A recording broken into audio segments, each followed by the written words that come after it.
नमस्कार। स्वागत है आप लोग के अपने channel study with Rakesh sir पे। तो जैसा कि आप लोग थंबनेल पे देख चुके होंगे कि यूपी बोर्ड जो हमारा उत्तर प्रदेश माध्यमिक शिक्षा परिषद है, उसके माध्यम से ये विद्यार्थियों को सुझाव दिया गया है, महत्वपूर्ण टिप्स दिया गया है कि आप लोग बोर्ड परीक्षा में किस हिसाब से आप कॉपी लिखें, अपनी परीक्षा की जो तैयारी है वो कैसे करें तो आप अधिक से अधिक नंबर ला सकते हैं। जैसा कि आपके सामने ये हम एक पीडीएफ लेकर आए हैं, ऐसे में दिखाई दे रहा है आप लोग लिखा गया है। आज हम इसमें एक पर्टिकुलर सब्जेक्ट फिजिक्स का चर्चा करने जा रहे हैं। जैसा कि आप लोग को मालूम है अभी हम लोग का फिजिक्स का पेपर बाकी है, तो भौतिक विज्ञान विषय की तैयारी हेतु महत्वपूर्ण सुझाव। और इस वीडियो को एकदम ध्यान से देखिएगा। इस वीडियो के लास्ट में मैं ये बताऊंगा कि आपको बोर्ड के अनुसार, यानी जैसे बोर्ड कह रहा है कि बोर्ड के अनुसार आप कॉपी कैसे लिखेंगे तो आप अधिक से अधिक नंबर प्राप्त कर सकते हैं, यानी 70 में 70 नंबर भी आप ला सकते हैं। क्योंकि देखिए यूपी बोर्ड के जो गाइडलाइन है उसके अनुसार यदि आप अपनी कॉपी को लिखते हैं तो बेहतरीन नंबर ला सकते हैं। ठीक है, तो इस वीडियो को ध्यान से देखिएगा, बहुत ही इंपॉर्टेंट रोल निभाने वाला है आपकी तैयारी में। तो आइए देखते हैं इस वीडियो को, चलिए शुरू करते हैं। जैसे कि बता दें, देखा गया है कि भौतिक विज्ञान प्रतिदिन पढ़ा जाने वाला और निरंतर अभ्यास करने किया जाने वाला विषय है। ठीक है ना, जो फिजिक्स है वो डेली आपका रिवीजन करने वाला विषय है। ठीक है ना, फिर कह रहा है कि यदि भौतिक विज्ञान के अध्ययन को अभ्यास के साथ निरंतर पढ़ा जाता है तो 100% परिणाम प्राप्त किया जा सकता है। यानी कहा जा रहा है कि डेली उसका अध्ययन किया जाए, यानी उसका स्टडी किया जाए और प्रैक्टिस किया जाए तो 100% नंबर लाया जा सकता है। ठीक है ना, फिर कह रहा है कि प्रतिदिन अध्ययन करने के लिए उपलब्ध समय को 20 बार विभाजित करके समय सारणी बनाइए। यानी आप लोग को क्लास में भी समझाया गया होगा कि टाइम टेबल बनाइए और उस टाइम टेबल के हिसाब से आप अपनी पढ़ाई को जारी रखिए। ठीक है ना, ये करना क्या है तो इसमें लास्ट में ये भी बताया गया कि आपको कॉपी कैसे लिखना है अपने पेपर में।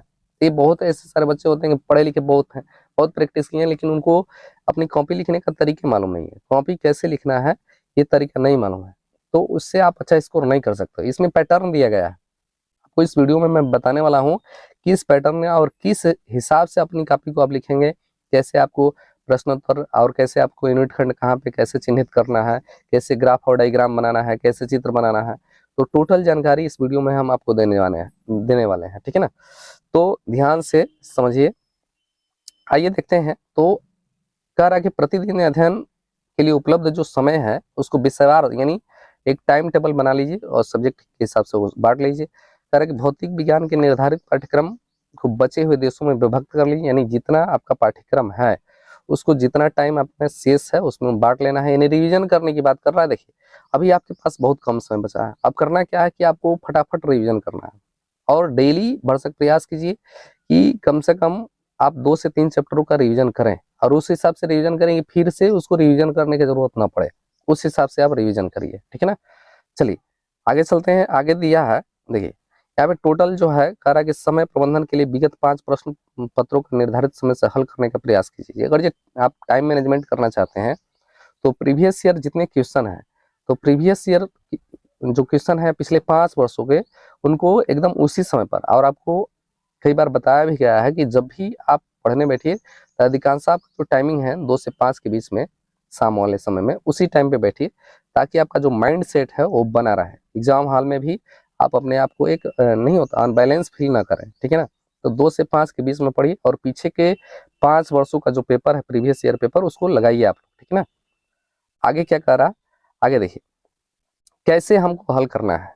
ये बहुत इंपॉर्टेंट पॉइंट है, कॉपी कैसे लिखना है फिजिक्स की, जैसे कि आपको आप अच्छा से अच्छा स्कोर कर सकें। देखिए कह रहा है कि उत्तर पुस्तिका में प्रत्येक प्रश्न का खंड सहित अंकन अवश्य करें। देखिए आप लोगों का जो क्वेश्चन होता है उसमें आपका यूनिट होता है, यूनिट में प्रश्न का नंबर होता है, तो जब भी आप लिखिए, जैसे लिखिए खंड क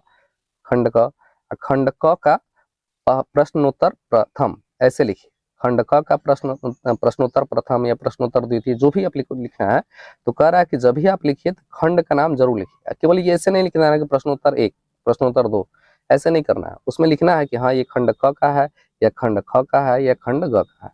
ठीक है ना, तो इस चीज का आप ध्यान रखिएगा। ठीक है ना, उसके बाद कह रहा है आगे, देखिए प्रश्न में जहां आवश्यक हो, देखिए उसके बाद दूसरा सजेशन है, टिप्स है, ये देखिए खुद जो उत्तर प्रदेश माध्यमिक शिक्षा परिषद है उसके माध्यम से, ये कोई फर्जी हम आपको ये पीडीएफ से नहीं बता रहे हैं, ये उत्तर प्रदेश माध्यमिक शिक्षा परिषद की जो साइट है वहां पे जाएंगे तो आप लोग को स्वयं देखने को मिल जाएगा। ठीक है ना, इसमें कुछ डिस्कस मैं कर रहा हूँ, अपने अनुभव के आधार पर आपको बता रहा हूँ। फिर कह रहा है कि प्रश्न पत्र में जो प्रश्न अच्छे से आ रहे हैं उन्हें पहले हल करें और समय को नष्ट न करें। फिर आगे है कि प्रश्न में जहां आवश्यक है रेखा चित्र का प्रयोग अवश्य करें और चित्र को साफ सुथरा बनाएं, यानी फिगर का बहुत महत्व होता है। आप फिगर को सही और साफ सुथरे तरीके से बनाएं, ठीक है ना। आइए, फिर कह रहा कि भौतिक विज्ञान विषय में यूनिट का बहुत महत्व होता है। जब भी आप न्यूमेरिकल लगाइए, जब भी आप अंकित प्रश्न लगाइए, तो जो आपको उत्तर आ रहा है, जैसे मान लो लास्ट में रिजल्ट आ गया, विभव हम निकाल रहे हैं किसी चीज का, तो लास्ट में आपको यूनिट लिखना जरूरी होता है। जैसे विभव का मात्रक होता है वोल्ट, तो वोल्ट लिखना जरूरी है। आवेश आ गया तो आवेश का मात्रक को आपको कूलाम लिखना आवश्यक है।